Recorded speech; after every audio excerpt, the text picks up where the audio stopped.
இது விஜய் கிட்ட சொல்கிறாங்க, இந்த மாதிரி நம்ம 2 பேர் மட்டும் இந்த நாள் ஃபுல்லாகவே வந்து சந்தோஷமாக இருக்கணும். அதனால என்னை வந்து வேறு இடத்துக்குலாம் கூட்டிகிட்டு போங்க.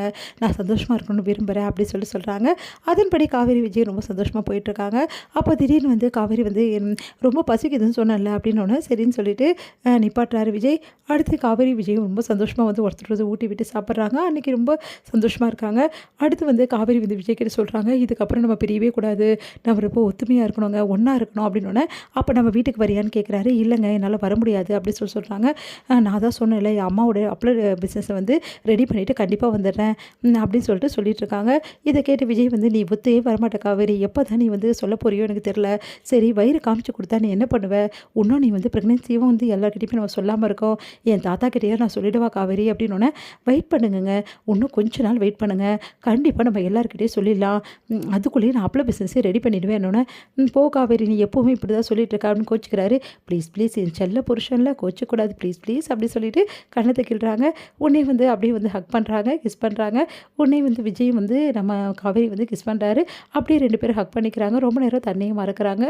இங்கே வந்து செம்ம டென்ஷனாக இருக்காங்க வெண்ணிலாவை பார்த்துட்டு இந்த மாதிரி அந்த காவேரி பண்ணுவா நான் நினச்சி கூட பார்க்கல அப்படி சொல்லிட்டு வெண்ணிலா செம்ம டென்ஷனாக இருக்கும்போது ராகினி வந்து நாங்கள் தான் சொன்னோமே காவேரி எப்படிப்பட்டவன்னு சொல்லிட்டு, அவெல்லாம் பயங்கரமான ஆள், அவகிட்ட போய் நீ மாட்டின பாரு, கரெக்டாக செக் வச்சிட்டாளா உனக்கு, இப்போது விஜயும் உன்னை வெறுக்க ஆரம்பிச்சிட்டாரு, அதே மாதிரி மேலேயும் நிறைய வந்து பிரச்சனை இருக்குதுன்னு சொல்லிட்டு எல்லாருக்கும் தெரிஞ்சு போச்சு, இப்போ என்ன பண்ண போகிற அப்படின்னு அதிர்ச்சி அடைகிறாங்க. இதுக்கப்புறம் மீடியா பக்கமும் நம்ம போக முடியாது, ஏன்னா எப்போ வேணால் உன்னை பற்றி விஷயங்களை மீடியா கிட்ட சொல்லி நம்ம எதிராக வந்து திருப்பி விட வாய்ப்பு இருக்குது, அதனால் நாங்கள் சொல்கிறபடி நீ செய்யணும் அப்படின்னு உடனே யோசிக்கிறாங்க. நீங்கள் சொல்கிறபடி என்ன இதுக்கப்புறம் நாங்கள் சொல்கிறபடி மட்டும் நீ கேட்டேன்னா விஜய் கூட நீ சேரலாம், இதுக்கப்புறமும் நான் விஜய் கூட சேர சான்ஸ் இருக்கா, கண்டிப்பாக இருக்குது, என்ன நினச்சிட்டு இருக்கேன் அப்பா பற்றி, அப்பா எப்படிப்பட்ட ஆள் தெரியுமா, நடத்தாத விஷயத்தையும் நடத்தி காட்டுறவர் அப்பா அப்படின்னோட, சரிம்மா நம்ம சொன்னால் எங்கே கேட்க போகிறாங்க, என்னம்மா நீங்கள் நம்ப மாட்டியா அப்படி சொல்லிட்டு கேட்குறாரு பசுபதி.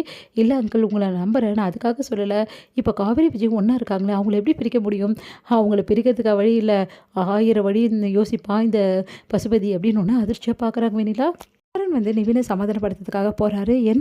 என்ன நிவின் ஏன் இப்படிலாம் பண்ணுற, யமுனாவை அடிச்சியா அப்படின்னு, பின்ன அடிக்காமல் அவள் பேசின பேச்சுக்கு நீங்களா இருந்தால் என்ன வேணாலும் பண்ணியிருப்பீங்க, அப்படி என்னடா பேசினா அதெல்லாம் சொல்ல முடியாதுண்ணே, அதெல்லாம் சொன்னால் அவங்க மனசு தான் காயப்படும், என்னடா விஷயம் சொல்லுடா அப்படின்னோடனே, இல்லைண்ணே நான் சொல்ல மாட்டேன் அப்படின்றாரு. சரி அப்போது யமுனா ஏதோ பெரிய தப்பு பண்ணியிருக்கா, இல்லைன்னா நீ இப்படி நடந்துக்க சான்ஸே இல்லை, ஆமாண்ணே அப்படின்னோடனே, சரிடா அவள் என்ன தப்பா அதான் சொன்னேன் இல்லைண்ணே அப்படின்னோடனே, ஏன்னு இப்படிலாம் பண்ணுற மறுபடியும் கேட்குற அப்படின்னோடனே, சரிடா நான் கேட்க மாட்டேன்டா, சரிடா இந்த காவேரி எங்கே போனா, ஏன் இவ்வளோ நேரம் வராமல் இருக்கா, உனக்கு எதாவது தெரியுமா, அதான் என்னை அமைதியாக இருக்க சொன்னியா அப்படின்னோடனே, ஆமாண்ணே அப்படின்றாங்க. என்ன கங்காவும் அதான்டா சொன்னா, நீங்கள் அமைதியாக இருங்க காவேரி கண்டிப்பாக வருவானா, அப்போ காவேரி விஜய் கூட தான் இருக்காளான்னொன்னே, ஆமாண்ணே விஜய் கூட தான் இருக்கா, உனக்கு எப்படா தெரியும், எனக்கு தெரியாதானே, விஜயை அரெஸ்ட் பண்ணிட்டாங்க, எப்படி காவேரி இங்கே நிம்மதியாக இருப்பா, அதனால் விஜயை வெளியே எடுக்கிறதுக்காக காவேரி கண்டிப்பாக போயிருப்பா, இதெல்லாம் வந்து அத்தைக்கு தெரிஞ்ச பெரிய பிரச்சனை ஆகிடுமேடா, அதுக்காக என்ன பண்ண முடியும், காவேரியும் விஜயும் 2 பேரும் ஒருத்தர் ரொம்ப நேசிக்கிறாங்கன்னு, அவங்க 2 பேரும் சேர்ந்து வாழலையே தவிர மற்றபடி 2 பேரும் அவ்வளோ வந்து நேசிச்சுட்டு இருக்காங்க, இப்போ அவங்க 2 பேரும் வேணால் பிரிஞ்சு இருக்கலாம், ஆனால் மனசார அவங்க ஒன்றா தான் இருக்காங்க அப்படின்னு அதிர்ச்சி அடைகிறாரு. நீ என்னடா சொல்கிற, நான் சொல்கிறதெல்லாம் உண்மை தானே, காவேரி விஜய் வந்து தேவையில்லாமல் வந்து பிரிஞ்சிருக்காங்க, எனக்கு அதுதான் ரொம்ப வருத்தம், ஏன் விஜய் வந்து வீட்டுக்கு வரும்போது அத்தை எப்படி நடந்துக்கிறாங்க தெரியும்ல, ஆமாடா எனக்கு கூட கஷ்டமாக இருந்தது, விஜயை அந்தளவு மோசமாக நடத்துகிறாங்க, சும்மா காவேரி கிட்ட டைவர்ஸ் பண்ணிட்டுன்னு சொல்கிறாங்க, இதெல்லாம் நல்லா இருக்கான்னு, ஆமாடா உண்மையிலே நல்லா இல்லை அப்படின்றாரு.